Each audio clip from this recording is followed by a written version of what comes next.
Could Garrett Bradbury be on his way to Seattle? We'll talk about that possibility and more coming up on this edition of Seattle Seahawks Today, powered by Chat Sports. Tyler Jones here with you as we continue our free agency coverage.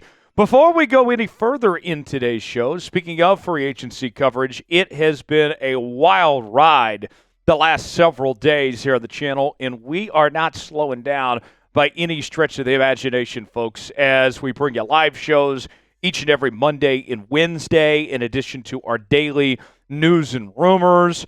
And we also are talking draft, trades, and more, all right here on Seattle Seahawks Today. If you're a diehard 12, you got to be subscribed to the channel. We're closing in on 65,000 subscribers, a little less than 500 away from reaching that next milestone. Subscribe now for free, youtube.com/SeahawksTV, and we'll get started with today's show.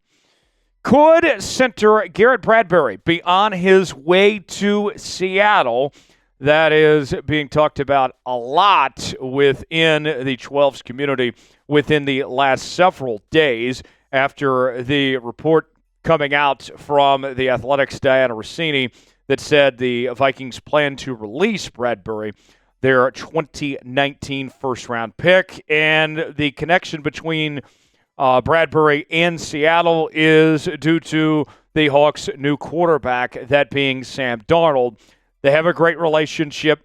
Bradbury is considered to be Darnold's guy. They're tight friends. They played well together in Minnesota this past season. What about this possibility? Not to mention, we talk about the relationship between these two and pairing up a quarterback and a center together, but the much talked about Seattle offensive line searching for answers here. Could Bradbury potentially be the solution that the Hawks are looking for? Brock Huard, former Seahawks and Washington quarterback, radio show host for Seattle Sports, as well as football analyst for Fox, he had this to say about the possibility. In chatting with a few folks around the league, they said to me, yeah, he's a guy that Sam Darnold loved. Sam just loved playing with him last year in Minnesota. And you know what I love? Quarterback-center interaction. I love Max and Russ. I love Robbie and Matt. I love Allen being my center. The quotes there from Brock Huard. And the thing to me is kind of like what Brock's talking about here, the instant chemistry that would already be established between these two, where they would be on the same page right from the very jump if Seattle were to make that happen. And you can't fake chemistry, right? You're either on the same page or you're not. And to have these two clicking right off the jump would do wonders in this offense and making Sam Darnold feel more comfortable in what Seattle wants to do here in 2025. The contract projection for Bradbury right now is around 3 years and $42 million. And you look at Seattle's cap situation, that's something that they can't afford. They can do this, but that does make some other tougher decisions to be made. Essentially, if you bring Garrett in, that's going to be the last big free agent signing you can make at this point in time. So let's ask you, our pinned comment today, should the Hawks sign Garrett Bradbury? What do you guys think? You got two options here. Type S for sign, P for pass. Weigh in. You might get an ad break while the ad's playing. Get your votes in. Let us know how you feel one way or another. Now, here's what we mean when it comes to tough decisions to be made.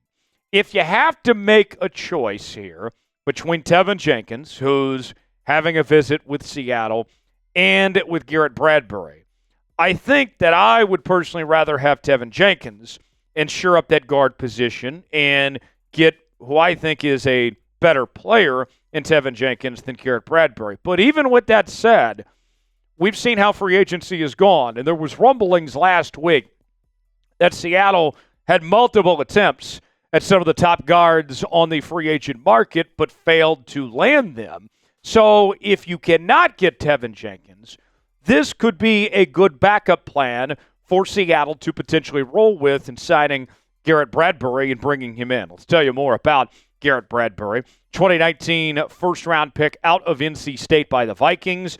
And he made history as when he was in Minnesota, he became the first ever Vikings player to start 16 games at the center position as a rookie.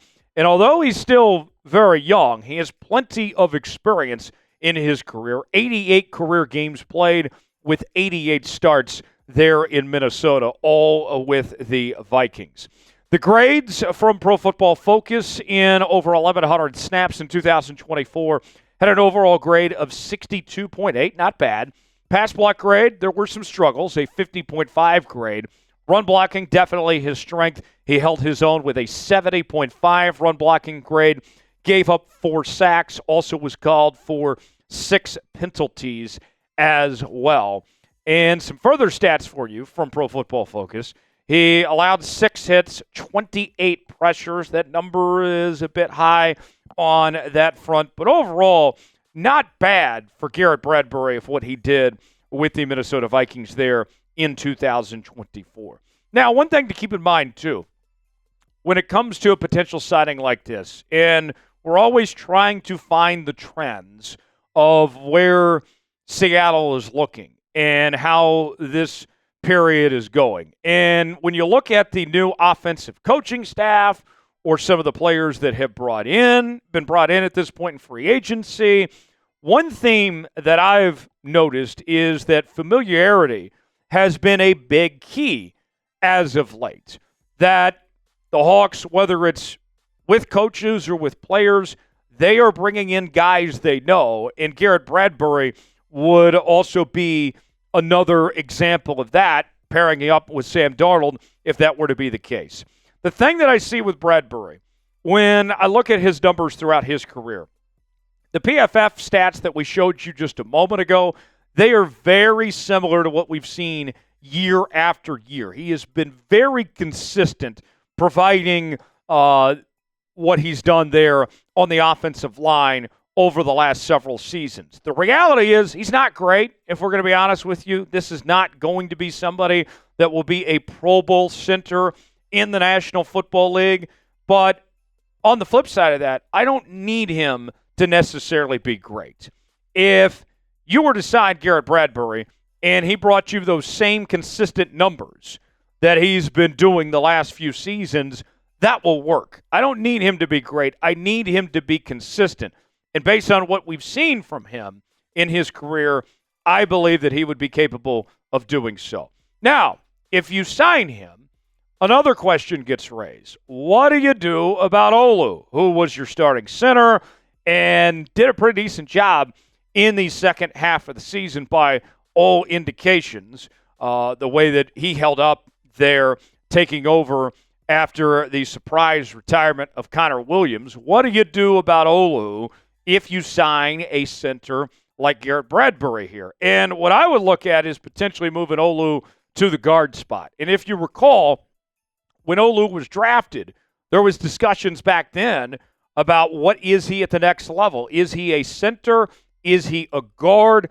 I think you could potentially move him around and maybe start him at one of your guard spots that would need to be filled at that front. The way I look at it is simply like this. With your offensive line, if you're Seattle heading into 2025, your main objective ought to be, what can we do to put the best 5 linemen out there and make this thing work? It's not going to be perfect, but you want to give yourself the best chance. And so if I can bring Garrett in and play him at center, then maybe I find another spot for Olu and we put ourselves in the best position to succeed, to get the best talent out there. It's not going to be, crystal clear. It's not going to be perfect, but I think it's one of your best options at this point. If that were to happen, I don't think it should affect Olu too much. You find a way to make him work if he earns that spot. You don't make him your backup center. If he's one of your best offensive linemen, one of your best 5, you still play him if that's the case. If you had to pick one to add, would you rather roll with Teven Jenkins or would you rather sign Garrett Bradbury? What do you guys think? Weigh in the comment section. Type TJ for Teven Jenkins. Type GB for Garrett Bradbury. I'm partial to a TJ. I got to go with Teven Jenkins myself. I'm typing TJ. Weigh in the comment section and let us know. Sam Darnold jerseys are here, and they are hot, my friends. Darnold, the new 14 in town, and we are selling his jerseys with a great offer, free shipping for a limited time on these Sam Darnold jerseys. The place where you can get them is chatsports.com/Darnold. Available now. They are flying hot, folks. You'll want to make sure you get your Sam Darnold jerseys. We also have other Seahawks merchandise available at that same link. Go check it out, chatsports.com/Darnold, to get yours today. The link is in the comments and the description of today's video. That's chatsports.com/Darnold. Couple parting shots before we get out of here. When I look at Seattle's offensive line situation, all right, that's kind of the missing piece, and everyone knows it, of how things have gone in free agency. You were able to bring in Cooper Kupp and get some help at the wide receiver position. You got your quarterback you were looking for in Sam Darnold. And then on the defensive side of the ball, you got some help when it came to pass rushers with DeMarcus Lawrence. I would say it's been a pretty successful free agency period to this point in time. But obviously there's a big glaring weakness with the offensive line that really hasn't been addressed, and that needs to be addressed. And I'll say this. If you improve the offensive line, then this Seahawks offense can be better than what it was in 2024, which just a few days ago, that seemed like a crazy thought. But with a new offensive coordinator coming in with a new system that I'm pretty optimistic about, and I think most people are, and a better quarterback, improvements to the offensive line, even if you take a step back at the receiver position with Cooper Kupp and MVS compared to what you had in DK and with Tyler Lockett, if you make the improvements you need, bringing in a Teven Jenkins or a Garrett Bradbury, in addition to a couple draft picks on this offensive line, you can find yourselves in some pretty decent shape. And as I've said before, and I'll say it again, the thing that's holding back Seattle from being a playoff team in 2025 is the offensive line.